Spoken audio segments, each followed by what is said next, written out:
అంతా కూడా దేవుని యొక్క నామస్మరణంతో మనం ముందుకు పోతూనే ఆ గాలి కూడా మన ఆరోగ్యాన్ని పెంచేదిగా ఉండాలని చెప్పి ఎన్నోసార్లు కోరుకున్నాను.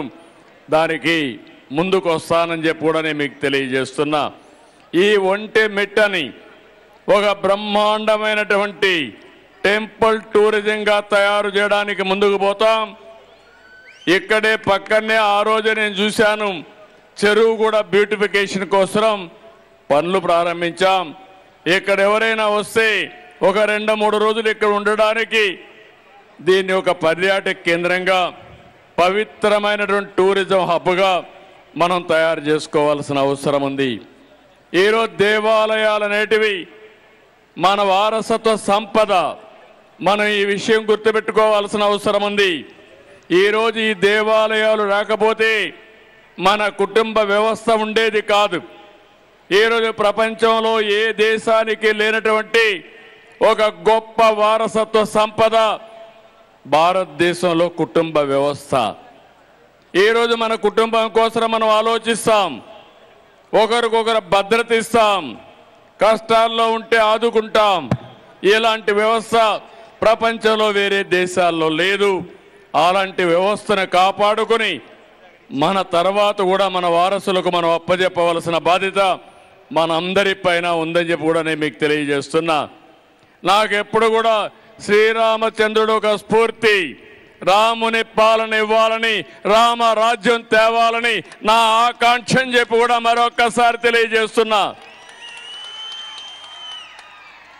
అందుకే మీ అందరికీ చెప్తున్నా, ప్రతి ఒక్క వ్యక్తికి విజ్ఞప్తి చేస్తున్నా, శ్రీరాముడు సాక్షిగా చెప్తున్నా, ప్రతి ఒక్కరికి రాష్ట్రంలో మేలు చేయడం నా ఆలోచన, నా ధ్యేయం. తప్పకుండా చేస్తానని మరొక్కసారి శ్రీరాముడి యొక్క సమక్షంలో ఒక భక్తుడిగా, ఆయన సాక్షిగా మీ అందరికీ విజ్ఞప్తి చేస్తున్నా. అలాంటి పరిపాలన రావాలి. ఈ రామరాజ్యంలో పేదరికం పోవాలి. మళ్ళీ ఇక్కడ ఒక శుభ సందర్భంలో కోరుతున్నాను. నేను ఎన్నో ఇప్పటికి మీరు చూస్తే సంస్కరణలు తీసుకొచ్చాం.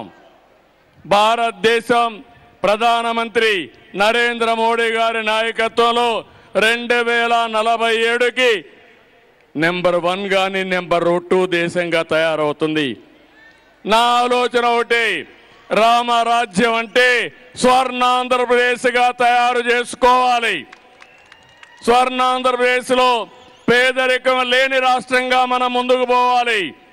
పేదరికమే కాదు, ఆర్థిక అసమానతలు కూడా తగ్గించుకోవాలి. ఈరోజు దేవుని దగ్గరకు వచ్చాం, భక్తులందరం సమానమే. అలాంటిది డబ్బులుండే ప్రతి ఒక్కరు కూడా ఈరోజు నేను ఇక్కడ చూశాను. ఏదైతే ప్రతాప్ రెడ్డి గారు ఈ దేవాలయం కోసం దగ్గర 6.5 కోట్ల రూపాయలు విలువ చేసే కిరీటాలు దేవునికి ఇచ్చే పరిస్థితికి వచ్చాడు. ఇది చాలా శుభ సందర్భం. మన వాళ్ళలో భక్తులున్నారు.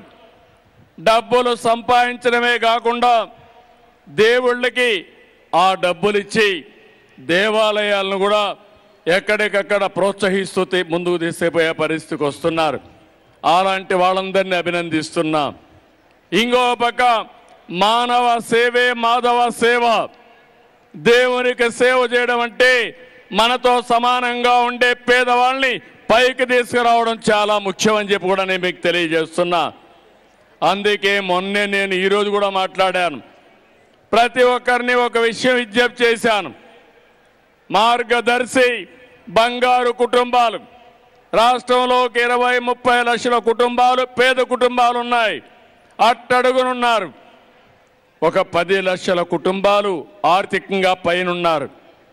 అలాంటి వారు పేదవాళ్ళని ఆదుకొని శ్రీరాముడిని స్ఫూర్తిగా తీసుకొని ఒక మంచి కార్యక్రమం చేయగలిగితే అది మన జీవితంలో చరితార్థం అవుతుంది. మనకు కూడా దేవుని యొక్క ఆశీస్సులు ఉంటాయి. ఎప్పుడు కూడా నేను ఒక మాట చెప్తున్నాను, ఇక్కడే భక్తులు కూడా ఆలోచించాలి. సాటి మానవుణ్ణి మానవుడిగా చూడాలి.